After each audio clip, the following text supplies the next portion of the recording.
नमस्कार, मी Neha Joshi. Health guide FYI stay healthy stay inform मध्ये तुमचं पुन्हा एकदा खूप खूप स्वागत. आपल्या या आधीच्या एपिसोड्समध्ये आपल्याला पुण्याच्या सुप्रसिद्ध वैद्य डॉक्टर रोहिणी साठे यांनी diabetes, blood pressure, thyroid, migraine, संधिवात यासारख्या वेगवेगळ्या आजारांवरती खूप उपयुक्त आणि महत्त्वाची माहिती दिली होती. आणि ह्या आजारांसाठी काही सोप्या होम रेमेडीज सुद्धा त्यांनी सांगितल्या होत्या. जर आमचे तुम्ही हे एपिसोड्स बघितले नसतील तर जरूर बघा. आमच्या चॅनलच्या नावाला क्लिक केल्यानंतर तुम्हाला या सर्व एपिसोडच्या लिंक्स तिथे मिळतील. आपण याआधी डॉक्टरांशी ओबेसिटी म्हणजेच अतिरिक्त वाढलेलं वजन याच्याबद्दल पण डिस्कस केलेलं आहे. यात डॉक्टरांनी खूप सोप्या होम रेमेडीज वजन कमी करण्यासाठी सुचवलेल्या आहेत. हे पण एपिसोड्स बघितले नसतील तर जरूर बघा. तुमच्या मित्रमंडळींशी शेअर करा आणि तुमचे काही प्रश्न असतील तर कमेंट बॉक्समध्ये ते जरूर पोस्ट करा. सो ओबेसिटी म्हणजे अतिरिक्त वाढलेलं वजन. कुठलंही गोष्ट प्रमाणात असेल तरच ती चांगली दिसते. ओबेसिटीची दुसरी बाजू म्हणजे प्रमाणापेक्षा वजन कमी असणं. काही काही लोकांचा आहार व्यवस्थित असला तरी त्यांना हेल्दी वेट त्यांचं नसतं, म्हणजेच ते अंडरवेट असतात. आणि मग त्यामुळे बरेच वेळेला चेस्टेचा विषय होणं किंवा अशक्तपणा येणं, मग त्यामुळे इम्युनिटी कमी असणं आणि वारंवार आजारी पडणं यासारख्या बऱ्याच प्रॉब्लेम्सना त्यांना फेस करावं लागतं. सो आज आपण डॉक्टरांशी अंडरवेट असणं म्हणजेच हेल्दी वेट नसणं ह्या समस्येविषयी डिस्कस करूया. सो भेटूया पुन्हा एकदा पुण्याच्या सुप्रसिद्ध वैद्य डॉक्टर रोहिणी साठे यांना. नमस्कार. डॉक्टर, थँक्यू परत एकदा तुमचा वेळ आम्हाला दिल्याबद्दल. सो आत्ताच मी जसं सांगितलं की जसं ओव्हरवेट असणं म्हणजे प्रमाणापेक्षा जास्त वजन असणं हा एक प्रॉब्लेम असू शकतो, तसं बऱ्याच लोकांना अंडरवेट असणं म्हणजे प्रमाणापेक्षा वजन कमी असणं हा एक प्रॉब्लेम असू शकतो. पण एखादी व्यक्ती अंडरवेट आहे हे पहिलं आपण कसं म्हणजे ठरवलं जातं? म्हणजे लाईक ओव्हरवेट असण्याच्या मध्ये तुम्ही सांगितलं होतं की BMI काढतात आणि अजून एक दोन टेस्ट असतात, त्या केल्यानंतर आपल्याला समजू शकतं. तसं अंडरवेट माणसाच्या बद्दल म्हणजे एखादी व्यक्ती अंडरवेट आहे हे समजण्यासाठी परत BMIच कॅल्क्युलेट केलं जातं का अजून काही दुसरी मेथड आहे? नाही, BMI ही पुढची आहे. त्याच्या आधी म्हणजे तुमच्या उंचीनुसार तुमच्या वजनाची एक रेंज दिलेली असते. हम्म. त्या रेंजची जी लोअर रेंज आहे त्याच्यापेक्षाही वजन कमी असणं याला आपण एक अंडरवेट असं म्हणतो. बर. लहान मुलांच्या बाबतीत विचार केला तर त्यांचं वयानुसार म्हणजे हम्म. जन्मानंतर 3 महिन्यांनी म्हणजे जन्मल्यानंतर पहिल्या 7 दिवसामध्ये वजन कमी होतं. पुढे हा. ते महिन्यामध्ये परत रिगेन झालं पाहिजे. बर. म्हणजे समजा जन्मताना एखादं मूल 3.5 kg आहे, हा. तर 7 दिवसांनी ते 3 kg होऊ शकतं. पण बर. महिन्याभरामध्ये परत त्याचं बर्थ वेट जे आहे 3.5 kg ते यायला पाहिजे. ओके. असंच प्रत्येक 3 महिन्यांनी ते दीडपट झालं पाहिजे, वर्षांनी दुप्पट झालं पाहिजे, असे त्याचे एक नॉर्म्स आहेत. बर. त्याला माइलस्टोन्स म्हणतात, म्हणजे इतर प्रोग्रेस बरोबर वजनाचं प्रोग्रेस. तर तसं नाही झालं तर ते बेबी अंडरवेट आहे असं म्हणतात. हम्म. आणि ॲडल्टमध्ये किंवा प्युबर्टीमध्ये वजनं काहींची एकदम वाढतात, काहींची वाढत नाहीत, असे दोन्ही प्रकार असतात. काही वेळेला उंची वाढते पण वजन वाढत नाही, ती अंडरवेट दिसतात. हा. पण ते प्रोग्रेस किंवा ग्रोईंग एजमध्ये असतात, त्यामुळे त्यांच्यावर फार फोकस केलं जात नाही. पण अडल्ट जे आहेत त्यांच्यामध्ये पहिलं म्हणजे त्यांची उंची, अडल्टची जी उंची असते एक स्थिर झालेली असते की आता ती हा. वाढत नाहीये. बरोबर. अशा वेळेला ते वजन दिलेल्या रेंजपेक्षा कमी असणं याला अंडरवेट म्हणतात. हा. आणि त्याचा काही ट्रीटमेंट म्हणून विचार करताना BMI चेक केला हा. जातो. म्हणजे जसं ओबेसिटीत आपण म्हटलं ना की BMI हा 25 to 29 हा असेल तर तुम्ही ओबेसिटीकडे चाललेले आहात, आणि 29च्या अबव हा ओबेस पेशंट म्हणतो आपण. बरोबर. तसंच आहे की 18.5 पेक्षा BMI कमी असणं की तुम्ही अंडरवेट आहात अंडरवेट. असं हा ठरवलं जातं की तुम्ही अंडरवेट आहात, मग you need treatment for that. बर. म्हणजे तो एक डिसीज जरी नसला तरी हा. सुद्धा स्टेटस आहे तुमचं की जे हा. Which is not healthy. So healthy status आणण्यासाठी तुम्हाला मग प्रयत्न करावे लागतात. ओके. आता हे अंडरवेट असण्याचं कारण काय? म्हणजे एखादं जेनेटिकली लाईक आपण म्हणतो ना नॅचरली ते बारीकच चण आहे एकाची असं आपण बोलताना हो, म्हणतो. हो. तर जेनेटिक रिझन्स आहेत का? मेटाबॉलिझमचा काही प्रॉब्लेम असतो का? अंडरवेट असणं हे एखाद्या मोठ्या अंडरलाईंग आजाराचं म्हणजे एक सिम्पटम आहे ते. ह्यातलं ही नक्की सगळीच काय? कारणं खरी आहेत. हे बर. सगळं खरं आहे. हं. प्रत्येकामध्ये ते वेगवेगळं असतं. काही बरं. काहींचे आईबाबाही थीन असतात किंवा काही पिढीमध्ये तर काय होतं आजी आजोबांपैकी कोणीतरी खूप बारीक असतात हां. आणि मग ते डॉमिनंट म्हणजे ते जीन्स डॉमिनंट होतात आणि मग तिसरी पिढी म्हणजे त्यांचं नातवंड बारीकच राहतं. बरं. किंवा काही काही वेळेला आई बाबा लहान वयात खूप बारीक असतात. हां.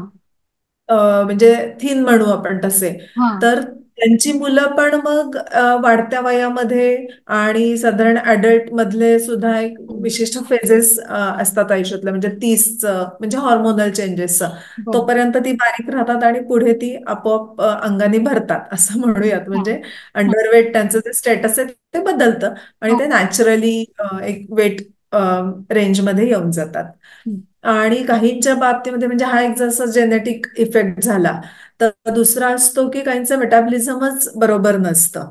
हं. त्याला अनेक कारणं असतात म्हणजे ते अंडर नरिश असतात म्हणजे त्यांचं इनटेक जो नरिशमेंट पाहिजे ती नसते त्यामुळे हं. मेटाबॉलिक रेट कमी होतो. म्हणजे काही काही म्हणतात ना हा तर लहानपणी चांगला होता आता नाहीये. हं. तर ह्याला कारण ते मधल्या काळामध्ये जर प्रॉपर न्यूट्रिशन झालं नसेल हं. तरी सुद्धा असं होतं. हं. त्याच्यानंतर आणखीन महत्वाचं कारण असतं की खूप मुलं काही न्यूनगंड त्यांच्यात निर्माण होतात म्हणजे काही असे मिस हॅपन्स त्यांच्या बरोबर हं. झाली असतील हं. तर ती चिंताग्रस्त म्हणजे सतत चिंता करणं काळजी वाटणं ह्याच्यामुळे त्यांचं मेटाबॉलिझम कमी होतं आणि मग ते अंगाने भरतच नाही. बरं. अशी ही काही एक साधारण टीन एज मधली मुलं विशेषतः असतात बरं. की ते किती प्रयत्न केले तरी त्यांची तब्येत सुधारत नाही. हं. अशा वेळेला मग त्यांच्या बाबतीमधला हा मानसिक काही हं. परिणाम झालेला आहे किंवा काही असं शॉकिंग त्यांच्या बाबतीत झालंय का हे हं. जरा बघून त्याप्रमाणे त्यांना पुढे ट्रीटमेंट ट्रीटमेंट. द्यावी लागते. ओके. आणि तिसरा पार्ट असतो की काही इतर मोठ्या आजारांचं लक्षण किंवा पुढे त्या आजाराची बॅकग्राऊंड तयार होण्यासाठी सुद्धा वेट कमी हं. झालेलं असतं. हं. अनेक प्रकारची त्याच्यात वारंवार होणारी इन्फेक्शन्स असतात. हं. किंवा इम्युनिटीज त्यांची खूप लो असल्यामुळे हं. त्यांच्यामध्ये जी काही वेट गेन होण्याची प्रोसेस आहे ती होत नाही. हं. आणि पुढे अनेक मोठे आजार म्हणजे काही बोन्सचे आजार आहेत काही त्या टीनेज किंवा अशा ह्याच्यामध्ये असणारे मॅलिग्नन्सी म्हणजे कॅन्सरचे काही प्रकार आहेत त्याच्यामध्ये एकदम वेट कमी होणं किंवा आधी चांगलं असतं आणि मग कमी होणं अशी ती स्टेज येते. बरं. आणि समजा काही वाढतच नाहीये किंवा काही प्रयत्नच करत नाहीयेत असेही लोक बारीक राहतात फार किंवा अंडरवेट राहतात. मग त्यांना मात्र कुठलेही इन्फेक्शन पटकन होणं पुढे किंवा टीबी सारखे आजार होणं हां. हे खूप पॉसिबिलिटी वाढलेली असते. बरं.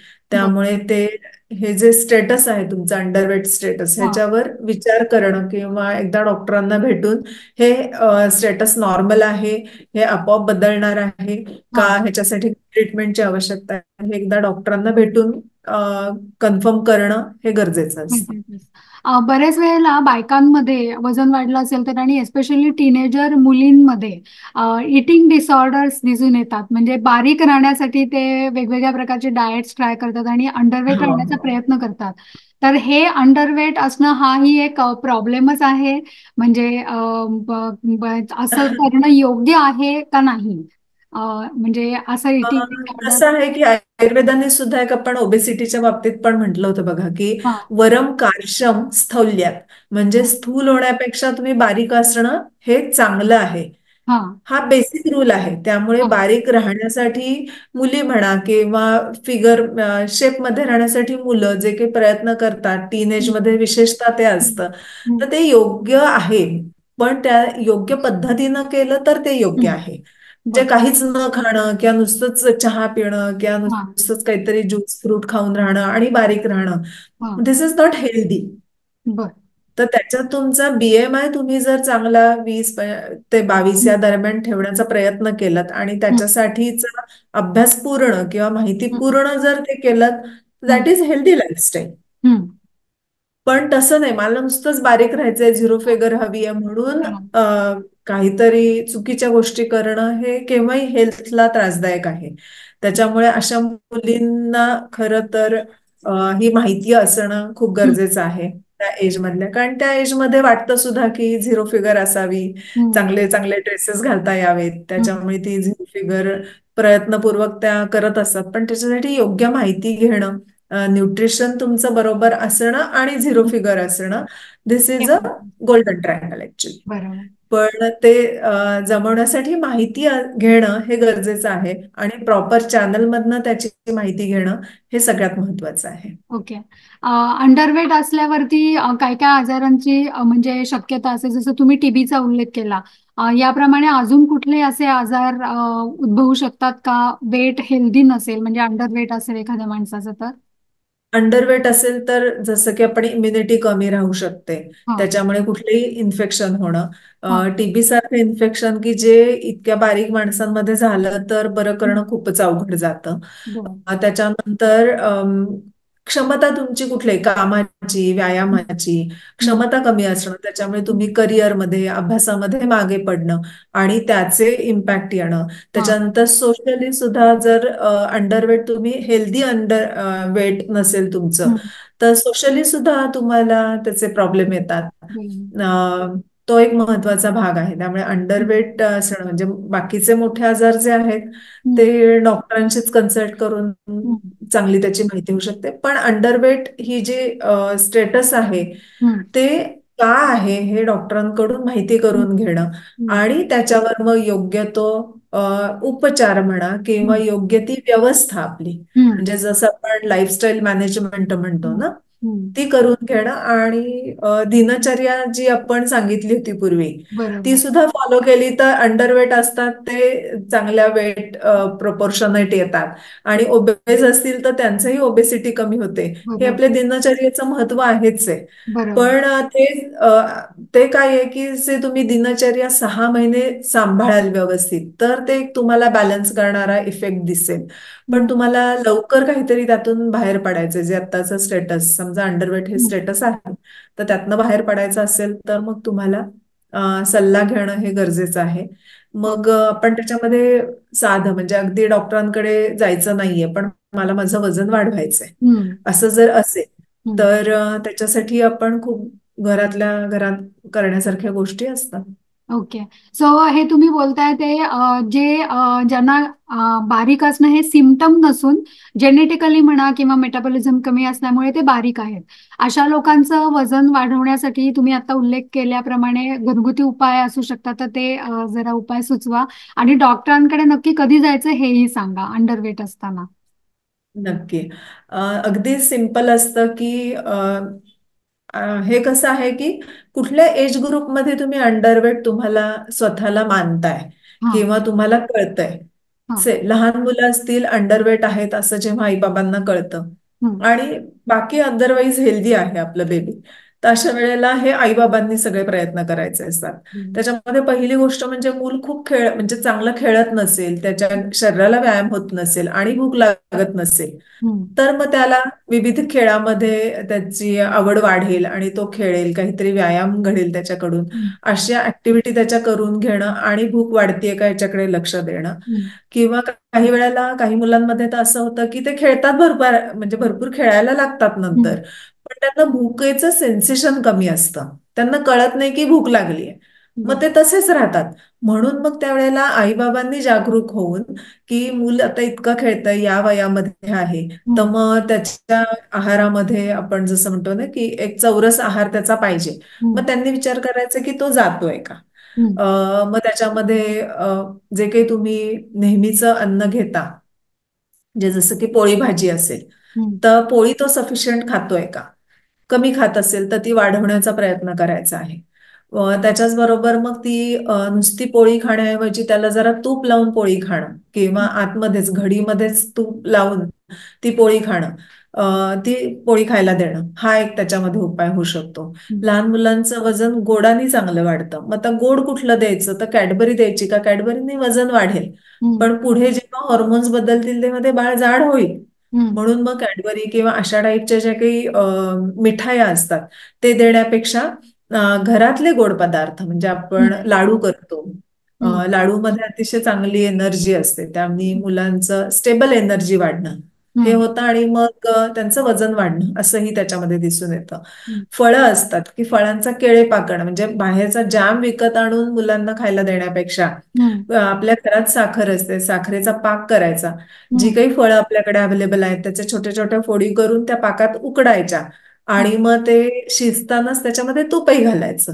ओके. असा केळे म्हणजे केळ्याचा करता येतो, हम्म. पायनॅपलचा करता येतो, हम्म. सफरचंदाचा करता येतो. असे पाक करून मुलांना जॅमऐवजी पोळीला लावून देणं किंवा अगदी चक्क थोडं वाटीत घेऊन खायला देणं, हे हम्म. केल्याने सुद्धा मुलांचं वजन वाढण्यामध्ये फायदा होतो. हम्म. याच्याच बरोबर फक्त मग तेव्हा एक काळजी घ्यावी लागते की गोड खाल्लंय मुलं चूळ भरत नसतील नीट तर हम्म. थोडं त्यांच्या मागे लागून म्हणजे माउथ हायजीन चांगलं ठेवलं जातंय ना बरोबर. ह्याच्याकडे थोडी काळजी घ्यावी लागेल. बरोबर. याच्याबरोबरच त्यांचं आहारामध्ये प्रोटीन्स पण चांगली गेली आहेत ना, हम्म. चांगल्या क्वालिटीची प्रोटीन्स. म्हणजे आता डाळ खात असतील पण हम्म. डाळ आता समजा एक वाढत्या वयातलं मुलं आहे 4-5 वर्षाचं तर त्याला एक वाटीभर घट्ट डाळ गेली पाहिजे. हम्म. तर एवढं ते खाऊ शकणार नाहीये. बरोबर. मग त्याच्याऐवजी आपण साधं दूध देतो तर त्याच्याऐवजी अल्मंड मिल्क करून द्या. मग हा. त्याच्यामध्ये सुकं अंजीर, चारोळ्या अशा क्रश करून ते बरोबर. ज्यूस म्हणून त्याला द्या. हा. तर त्याच्यामध्ये काय होईल की थोड्या क्वांटिटीमध्ये जास्त इनपुट मिळेल आणि वेट गेन व्हायला त्या मुलाची मदत होईल. बरोबर. आणि वेट गेनसाठी हे उपाय करण्यात आणखीन एक फायदा असतो म्हणजे एनर्जी येते मुलांना हा. हे काही अशा उपायांनी. हम्म. मग ते आणखीन खेळतात. मग हम्म. आणखीन खेळलं की त्यांची भूकही हळूहळू वाढायला लागते म्हणजे त्यांना कळायला लागते की आता मला भूक लागली आहे, हम्म. मग खायला हवंय. आणि सगळ्यात छान म्हणजे मूल भूक लागली आहे म्हणून आईकडे मागतंय की आता मला जेवायला दे, आता मला खायला दे. हम्म. ही अतिशय नैसर्गिक एक पर्वणी आहे बरोबर. की त्या वेळेला ते जे मूल खाणार आहे ना ते अतिशय त्याच्या आरोग्याला हितकारी असंच होणार आहे. बरोबर. त्यामुळे भूक लागून मुलांनी अन्न मागणं हे सगळ्यात महत्वाचं आहे. हम्म. तर असं जर केलं तर मुलाचं जे काही वजन वाढेल हम्म. ते त्याचं हेल्दी वजन वाढेल. बरोबर. तर हे असे प्रयत्न त्याच्यामध्ये व्हायला पाहिजेत. हम्म. त्याच्यामध्ये तुपाचा वापर किंवा काही काही मुलांची बारीक असतात पण त्याच्याबरोबर स्किन पण खूप कोरडी असते. हा. म्हणजे तो एक अंडरवेटचा ड्राय सिंड्रोम असं पण म्हटलं जातं, ड्राय स्किन सिंड्रोम. बरोबर. मग त्यावेळेला काय आहे की तेल म्हणजे खोबरेल तेल हम्म. आयदर तुम्ही घरी तयार करा. आपण मागे एका एपिसोडमध्ये सांगितलं बघ की नारळाचं तेल कसं करायचं. हो. तर तसं नाही जमलं तर खात्रीशीर ज्या कंपनीचं हम्म. तुम्हाला नारळाचं चांगलं तेल मिळतं हम्म. ते तेल अर्धा चमचा मुलांना पाण्यातनं किंवा दुधातनं प्यायला देणं. बरोबर. किंवा मग छोटं मुलं असेल तर एक 5 थेंब दुधाच्या चमचाभर दुधात टाकून ते दूध प्यायला देणं, पण ते नियमाने हा. जे 21 दिवस तरी सलग द्यायला पाहिजे. बरं. तर त्या मुलांचा वेट वाढण्यासाठी उपयोग होतो आणि हेल्दी पण होतात ते. आणि त्याच्याबरोबरच हे ड्रायनेस वगैरे येत असेल तर तोही त्याच्यामध्ये बरा होतो. हे लहान मुलांचं झालं. आता टीनेजर्स किंवा अडल्ट्स ह्यांचं जर का वजन कमी असेल, हेल्दी वेट नसेल, तर त्यांना घरगुती काय उपाय करता येतील? म्हणजे खाण्यापिण्याच्या बाबतीत. आणि जसं तुम्ही ड्राय हो. स्किनच्या लहान मुलांबद्दल बोलला, तसा हा प्रॉब्लेम मोठ्या अडल्ट्स किंवा टीनेजर्सना सुद्धा अंडरवेट असणारा असू शकतो का? त्या मुलांना बऱ्यापैकी कमी होतो कारण की सर्क्युलेशन वाढलेलं असतं हम्म. आणि शरीरातली ऊर्जा पण वाढलेली असते वयानुसार. हम्म. सो त्यांचा ड्राय स्किनचा प्रॉब्लेम त्या मानाने कमी होतो. म्हणजे अडल्ट एजमध्ये स्किन ही पुष्कळ बरी होत असते. हम्म. पण त्यांचं ते अंडरवेट असतील तर जसं मुली असतील तर सोशली म्हणजे कम्युनिटीमध्ये चिडवलं जातं. त्यांना हम्म. त्यांना एक न्यूनगंड तयार होतो की बरोबर. माझं वजन वाढत नाहीये. तर त्या प्रॉपर त्याच्या मागे प्रयत्नही होत नसतो. हम्म. तर पहिलं त्यांनी किंवा आईबाबांशी त्यांनी चर्चा करून पहिलं चेक करायचं की खाणं प्रॉपर जात आहे ना, की ओके. सगळे घटक खाण्यात येत आहेत ना. हा. नंतर कॅलरी वाईज फूड चांगलं आहे ना. हा. काही वेळेला असं होतं ना की त्या वयातल्या मुलांना शिळे पदार्थ खूप आवडतात. हम्म. त्यामुळे मग त्यातनं न्यूट्रिशन प्रॉपर होत नाही, मग त्यांची भूक चांगली राहत नाही हम्म. आणि मग पुढे जाऊन मग वजनही वाढत नाही. हम्म. सो म्हणजे फ्रेश चांगल्या कलरफुल असं त्यांना अन्न दिलं जात आहे ना, हम्म. हे पहिलं महत्वाचं बघायचं. हम्म. शक्यतो गरम गरम पोळी भाजी खाणं, गरम गरम वरण तूप भात खाणं हे हम्म. वजन हेल्दी ठेवण्याला मदत करत असतं. बर. नंतर मुलं असतात त्या एज मधली की त्यांना थोडीशी बॉडी बिल्ड करायचं असतं. हम्म. मग ते जिम वगैरे प्रयत्न करत असतात पण मसल गेन होत नाही. तर हम्म. त्यावेळेला सुद्धा पुष्कळ वेळा त्यांच्या खाण्यामधल्या कमतरता ह्या कारणीभूत असतात. मग त्यांचं आहार वाढण्यासाठी तुम्ही नॉन व्हेजिटेरियन असाल तर नॉनव्हेजचे खूप पदार्थ आहेत की जे तुम्ही कमी स्पायसी करून खा तर ते वेट गेन करायला मदत करतील. बर. अंडी असतील मध्ये तर तुम्ही कच्चं अंड आणि दूध हे मिक्स करून खा तर ते वेट गेन करायला मदत करतं. उकडलेली अंडी तुम्ही खाऊ शकता सकाळच्या वेळामध्ये. म्हणजे त्याचं करी किंवा असं काहीतरी बनवून जे स्पायसी होईल ते न बनवता जे माइल्ड असेल टेस्टला असे पदार्थ हम्म. खाल्लेले किंवा गोडाने युक्त असे पदार्थ म्हणजे मिठाया खाणं त्या हम्म. वयातल्या मुलांनी. हम्म. मग त्या मिठाया हेल्दी असतील म्हणजे जसं की नुसतंच काहीतरी बर्फी पेढे असं काही खाण्यापेक्षा हम्म. तुम्ही ड्रायफ्रूट आणि दूध असं मिक्स करून त्याचा मिल्कशेक घेऊ शकता. ओके. किंवा खिरीचे काही प्रकार आहेत ते घेऊ शकता म्हणजे जे व्हेजिटेरियन आहेत हम्म. त्यांना तूप वगैरे घालून केलेल्या खिरी असतील अनेक प्रकारच्या म्हणजे शेवयाच्या आहेत, हम्म. गव्हाची आहे, हम्म. तांदुळाची आहे, रव्याची आहे. ह्या खिरी सुद्धा तूप घालून खाल्ल्या तर त्या वेट गेन करायला मदत करतात. बर. त्याच्यानंतर नॉन व्हेजिटेरियन जे लोक आहेत त्या मुलांना लिव्हर सूप देणं म्हणजे लिव्हर सूप म्हणजे बनवायचं पुष्कळांना माहिती असेल की हम्म. लिव्हर पीस मॅरिनेट करून त्याचं एक सूप फक्त करायचं बर. आणि ते पिसेस न खाता ते नुसतं पाणी जरी एक जेवणाच्या सुरुवातीला त्यांनी प्यायलं तर त्यांची भूक सुधारते आणि पचनक्रिया सुधारते म्हणजे लिव्हरची ऍक्शन सुधारते आणि त्यामुळे ते जे खातील त्याचं योग्य पचन होऊन मग योग्य घटक शरीरातले सगळे तयार होणं म्हणजे रसधातूचं पोषण होणं, रक्तधातूचं पोषण होणं, मांसधातूचं पोषण होणं, त्यामुळे मसल गेन होणं बर. आणि फॅट्स न वाढता मसल गेन होणं हम्म. आणि पुढे जाऊन हाडांचं पोषण होणं हे सगळे घटक त्यांचे योग्य प्रकारे होतात. ज्या आहारावर लक्ष हे सगळ्यात महत्वाचं आहे त्यातलं. बरोबर. आणि ऍडल्टच्या बाबतीमध्ये हे झालं टीनेजर्सच्या बाबतीत. हो. ऍडल्टच्या बाबतीत अंडरवेट असेल तर हेल्दी वेट आणण्यासाठी त्यांनी काय केलं पाहिजे? कारण मला वाटतं मिठाया वगैरे खाणं अडल्टहुड मध्ये जरा थोडस थोडं टाळणं पॉसिबल नाही महत्वाचं आहे. होत. म्हणजे हा. मला असा प्रश्न विचारायचा आहे की प्रोटीन्स खाणं महत्वाचं आहे का कार्बोहायड्रेट्स खाणं वजन वाढवण्यासाठी महत्वाचं आहे जे अंडरवेट आहे त्यांना? वजन वाढवण्यासाठी ऑब्व्हियसली कार्बोहायड्रेट्स खायला पाहिजेत पण ती हा. पचली जात आहेत ना. हा.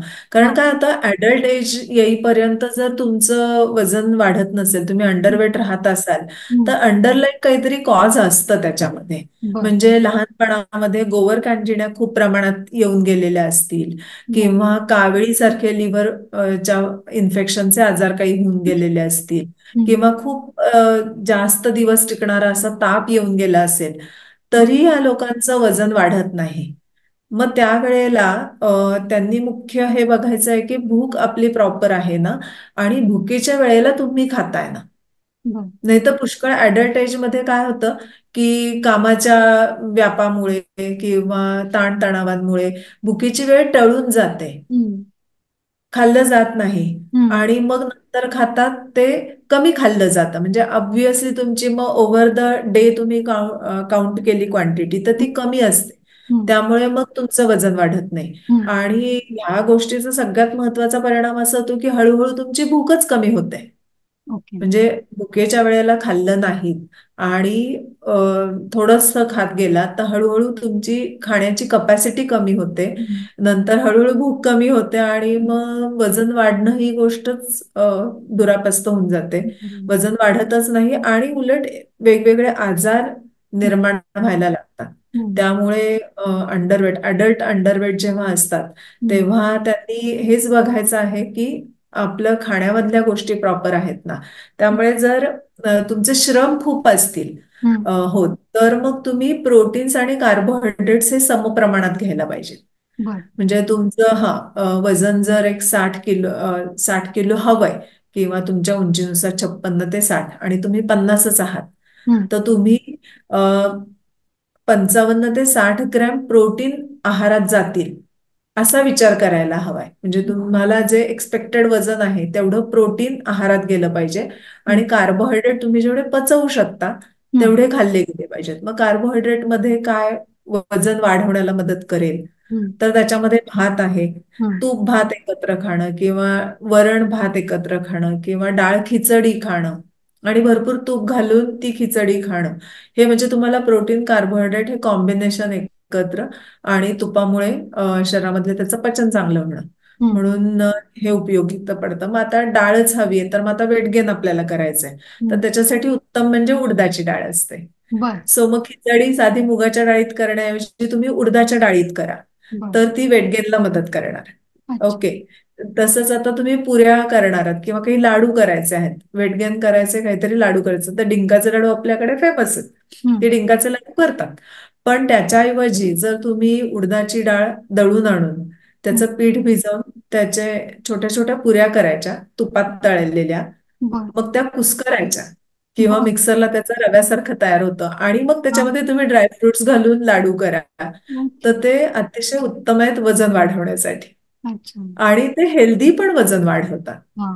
सो आणि मग ते म्हणजे आणि बेसिकली जर थंडीच्या सीझन मध्ये तुम्ही खाल्लं तर ती एनर्जी अगदी बोन्स पर्यंत मिळेल एवढी ती एनर्जी त्या लाडवांमधनं मिळते. हम्म.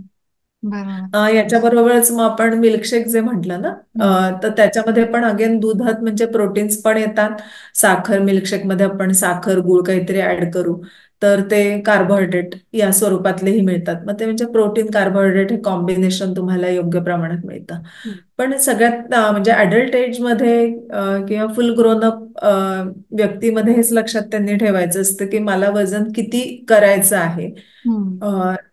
तर तेवढे प्रोटीन्स माझ्या रोजच्या खाण्यामधनं गेले पाहिजेत बर. आणि त्याच्याबरोबर फिलर्स म्हणून कार्बोहायड्रेट्स हे बरोबर असले पाहिजेत. हा. आणि ऑब्व्हियसली असं आहे की हे सगळं पचवण्यासाठी म्हणजे आता हम्म. 50 वजनाच्या माणसाला की ज्याला हम्म. 56 वजन हवंय तर त्याला 56 ते 60 ग्रॅम प्रोटीन्स खावे लागतात. एवढं खायला पचवण्याची ताकद पण तेवढी पाहिजे. बरोबर. म्हणून तर या लोकांनी अंडरवेट असले तरी त्यांनी व्यायाम करावेच हा. लागतात. की ते व्यायाम कशा स्वरूपाचे पाहिजेत की ज्याच्यामध्ये तुमची पचनशक्ती वाढेल. हम्म. आणि सूर्यनमस्कार हा बेस्ट आहे तुमची पचनशक्ती वाढवण्यासाठी. हम्म. त्यामुळे सूर्यनमस्कार आणि त्याच्याबरोबर पोटाची हालचाल होणारे व्यायाम. हा. मग तुम्ही स्पॉट जॉगिंग करा एक 10-15 मिनिटं किंवा योगासनातले काही प्रकार हम्म. करा की ज्याच्यामध्ये पोटाच्या स्नायूंची हालचाल होईल बर. आणि तुम्हाला ते शक्य होईल रोज करणं. हा. असे व्यायाम करा आणि आहार व्यवस्थित घ्या. नक्की 3 महिन्यामध्ये वजन तुमचं वाढायला सुरुवात होते. अरे वा. आता तुम्ही खूपच छान टिप्स दिल्या अडल्टहुड मध्ये किंवा टीनेजर्सना वजन वाढवण्यासाठी काय केलं पाहिजे ते आणि कन्सिस्टन्सी व्यायामाची म्हणजे योग्य त्या व्यायामाची कन्सिस्टन्सी प्रोटीन्स आणि कार्बोहायड्रेटचं योग्य प्रमाण खाल्लं तर ॲज यू सेड की 3 महिन्यामध्ये वजन वाढायला सुरुवात होईल. पण हे वजन वाढता वाढता ओव्हरवेट त्याचं अंडरवेटचं ओव्हरवेट होऊ नाही म्हणून काय काळजी घेतली पाहिजे म्हणजे कुठे थांबलं पाहिजे एक्झॅक्टली वजन वाढवण्याची ही प्रोसेस. बरोबर. मी म्हटलं तसं की जर तुम्ही बॅलन्स फूड खाल्लं आणि योग्य व्यायाम केला तर ते वजन वाढत राहिले असं होत नाही. बर. ते आपोआप शरीर स्वतःला बॅलन्स करतं. बर. पण तुम्ही पटकन वजन वाढावं, लवकर वाढावं म्हणून एम्प्टी कॅलरीज असलेली फूड म्हणजे चॉकलेट्स आहेत खूप प्रकारची, कॅडबरी आहेत किंवा खूप आईस्क्रीम आहेत, या टाईपची जर गोष्टी तुम्ही खात असाल तर सर्टन वेळा म्हणजे काही काळानंतर वजन वाढायला लागतं आणि ते अनकंट्रोल्ड होतं. हम्म. हम्म. कारण ते व्हॉल्यूम तुम्ही खात खात इतकं वाढत जातं की हम्म. तुमच्या स्टमकची कॅपॅसिटी म्हणजे आपण ओबेसिटीमध्ये सांगितलेली लक्षणं आहेत ना किंवा पॅथॉलॉजी आहे त्या टाईपची व्हायला लागते आणि पुढे ते वजन कंट्रोल होत नाही. त्यामुळे पहिली गोष्ट लक्षात घ्यायची की अंडरवेट आहात, वेट वाढवायचंय तर हम्म. माहिती पूर्ण घ्या आपलं वजन कशामुळे कमी राहतंय आणि मग ते वाढवायला काय केलं पाहिजे. आणि एखाद्या गोष्टी असे मित्र मैत्रिणी सांगत असतात काहीतरी किंवा कलिग्स असतात सांगत असतात ते तुम्ही ट्राय करा आणि ट्राय केल्यावर तुमची बॉडी काय रिॲक्ट करते ह्याच्याकडे लक्ष द्या. हम्म. ती जर पॉझिटिव्हली रिॲक्ट करत असेल आणि तुमच्या एक्सपेक्टेड आहे त्याच्या 10% कमी असतानाच ते सगळं प्रोसेस थांबवा आणि बॉडी कशी पुढे रिॲक्ट करते ह्याच्याकडे लक्ष द्या. आणि जर योग्य असेल तर मधनं मधनं त्या गोष्टींचा वापर, वजन वाढवणाऱ्या गोष्टी ह्या स्पेसिफिकली मग तुम्ही जो आपला अग्नी चांगला किंवा आपला पचनशक्ती चांगला असण्याचा हं, ऋतू चर्येमध्ये आपण हं. सांगितलेलं आहे ना, की हेमंत ऋतू हा बरोबर. चांगला आहे, की ज्याच्यामध्ये आपली एनर्जी चांगली वाढते. त्या हं. काळामध्ये ह्या गोष्टी तुम्ही व्यवस्थित का, बाकीचे 9 महिने हे हां. कंट्रोलमध्ये राहा. बरोबर. म्हणजे वजन योग्य प्रमाणात राहील. राहील. हा. आता डॉक्टरांनी उल्लेख केला त्याप्रमाणे जर का तुम्हाला ओबेसिटी किंवा अंडरवेट असताना आहाराविषयी जर का डॉक्टरांचा सल्ला घ्यायचा असेल तर तुम्हाला आता स्क्रीनवरती डॉक्टरांचा नंबर दिसत असेल. ह्या नंबरवरती कॉन्टॅक्ट करून तुम्ही डॉक्टरांना या समस्येबद्दल नक्की भेटू शकता किंवा अजूनही कुठल्याही समस्येबद्दल त्यांच्याशी कॉन्टॅक्ट करू शकता. आणि जर का तुम्ही आमचे दिनचर्या आणि ऋतुचर्या हे एपिसोड्स बघितले नसतील ज्याचा वारंवार आता उल्लेख होतोय तर ते तुम्ही जरूर बघा. हेल्दी माणसासाठी हे दीर्घायुष्य मिळवण्यासाठी म्हणून खूप सुंदर अशी दिनचर्या आणि ऋतूप्रमाणे बदलणारी दिनचर्या हे दोन्ही डॉक्टरांनी खूप छान सोप्या भाषेमध्ये त्या एपिसोड्समध्ये सांगितलेलं आहे. सो आता आपण डिस्कस केलं की अंडरवेट म्हणजे काही नॉर्मल रिझन्समुळे म्हणजे जेनेटिक प्रॉब्लेम किंवा मेटाबॉलिझममुळे अंडरवेट असलेल्या माणसांचं वजन वाढवण्यासाठीचे उपाय. पण कधी कधी खूप मोठ्या आजारानंतर अशक्तपणा येतो, वजन कमी होतं, अंडरवेट होतो. मग त्या लोकांसाठी वजन वाढवण्यासाठी म्हणजे हेल्दी वेट गेन करण्यासाठी काय घरगुती उपाय करता येतील? कुठल्याही आजारानंतर जेव्हा येणार बारीक होणं म्हणतो ना आपण, की खराब झाली तब्येत. हम्म. खराब झाली म्हणजे काय, की ऍक्च्युली त्याच्यामध्ये मसल लॉस असतो बर. आजारानंतर. मग तो आजार काय स्वरूपाचा होता हे बघायचं. म्हणजे इन्फेक्शन वगैरे, ताप भरपूर प्रमाणात असेल तर मग त्या लोकांनी उसाचा रस पिणं, म्हणजे ज्याच्यामध्ये लिक्विड आहे पण एनर्जी चांगली आहे, बर. अशा गोष्टी आहारात जास्त वाढवायच्या आहेत. श्रम कमी करायचे आहेत, हम्म. मग त्यांचं वजन वाढतं. काही वेळेला खोकला किंवा कफ खूप झालेला असतो आणि त्याच्यानंतर वजन कमी होतं. तर अशा लोकांनी पुढे आहारात घेताना हे खूप दुधाचे पदार्थ घ्यायचे नाहीत, कारण त्यांचा कफ परत रिलॅप्स होऊ शकतो. बर. मग त्यांनी काय करायचं आहे, तर त्यांनी गरम गरम आहार वेळच्या वेळी खाणं किंवा तूप घातलेले पोळी भाकरी या स्वरूपाचे पदार्थ वारंवार खाणं हम्म. आणि थोड्या थोड्या गॅपनी खाणं, हे त्यांनी केलं तर त्यांचं तब्येत सुधारते त्याच्यामध्ये. आणि काही वेळेला खूप मोठे आजार होऊन गेलेले असतात किंवा खूप हम्म. मोठी दुर्घटना घडलेली असते हम्म. आणि किंवा मोठं ऑपरेशन होऊन गेलेलं असतं. हम्म. तर अशा वेळेला एक सुदनिंग इफेक्ट आणणारे, त्यामुळे म्हणजे सॅलड्स वगैरे किंवा खूप कलरफुल अशी अ, भाज्या खाणं हे त्यांना फायदेशीर होतं, कारण त्याच्यातनं न्यूट्रिशन मिळतं आणि मग जो काही आहार आहे त्याच्यातूनच त्यांचं वेट गेन व्यवस्थित होऊ शकतं. बर. त्यामुळे कशामुळे आपलं कुठल्या आजाराने कमी झालंय हे हम्म. एकदा चेक केलं की त्यानुसार ह्या 2-3 टाईप मध्येच आपल्याला लागतं. बरोबर. ट्रीटमेंट. एखाद्याचं वजन कमी असेल तर बाकीचे सगळे लोक त्याला की तू किती खा तुला काही फरक पडत नाही, त्यामुळे ती व्यक्ती सुद्धा कधी कधी असं दिसतं आपल्याला बारीक माणसं गोड वगैरे भरपूर खातात, तर हे कितपत योग्य आहे? काही वेळेला तर ना असं होतं की ते बारीक राहत असतात, कारण पुष्कळ वेळा तर कृमी हा इतका आजार मोठा आहे ना, की बर. त्यांनी जे काही खातात ते त्यांच्या अंगीच लागत नाही. बर. त्यामुळे त्यांना पहिल्यांदा डिवर्मिंग करणं हे सगळ्यात हम्म. महत्वाचं असतं. मग बर. त्याच्यामध्ये अगदी डॉक्टरांनाही भेटण्याची गरज नाही. अशी तुम्हाला शंका येत असेल की जरा वर्म्सचं काही आहे, हम्म. तर विडंगारिष्ट म्हणजे आयुर्वेदामधले काही विडंगारिष्ट आहेत हम्म. किंवा डिवर्मिंग करणारी काही औषध आहेत, ती घ्या आणि मग तुमचा नियमित आहार आणि व्यायाम चालू ठेवा. आपोआप तब्येत सुधारू शकते. बर. सो योग्य वेळी डॉक्टरांना दाखवून डॉक्टरांचा योग्य सल्ला घेऊन आहारामध्ये बदल करणं हे महत्वाचं आहे मला वाटतं, अंडरवेट किंवा ओव्हरवेट काही हो, असताना. आणि काही आजार नाहीत असं वाटत असेल तर हा. हे वेगवेगळे जे हेल्दी उपचार आहेत ते हा. करून बघणं आणि त्याच्यावर लक्ष ठेवणं, की त्याच्यातून मला दुसरा काही त्रास होत नाहीये ना, दुसरे काही हम्म. बॉडी रिॲक्ट करत नाही ना हम्म. वेगळ्या प्रकारे, हम्म. ह्याच्याकडे लक्ष ठेवून तुमचं तुम्ही करू शकता. ओके. जे लोकांनी प्रत्येकाने हेच लक्षात ठेवलं पाहिजे, की अंडरवेट आहे पण मला काही त्रास होत नाही, तर अंडरवेट असण्याचा त्रास करून घ्यायचा नाही, पहिली गोष्ट. बरोबर. कारण वरम बरोबर. कारश्याम स्थौल्यात, कारण वजन एकदा वाढलं की ते कंट्रोल करणं अतिशय अवघड किती असतं. अवघड असतं. त्याच्यापेक्षा आपण जरी वजनाने कमी असलो तर जर हेल्दी असू आणि काही त्रास होत नसेल, सगळ्या आपल्या कपॅसिटी चांगल्या असतील, तर तोवर काळजी करण्याचं कारण नाही. लोकांना म्हणू दे, कारण जाड झाल्यावर सुद्धा जाड झाली म्हणतात आणि बारीक राहिलं तर बारीक कायच. तर त्यातनं बारीक राहणं जास्त चांगलं आहे. बरोबर. हरकत नाही. येस.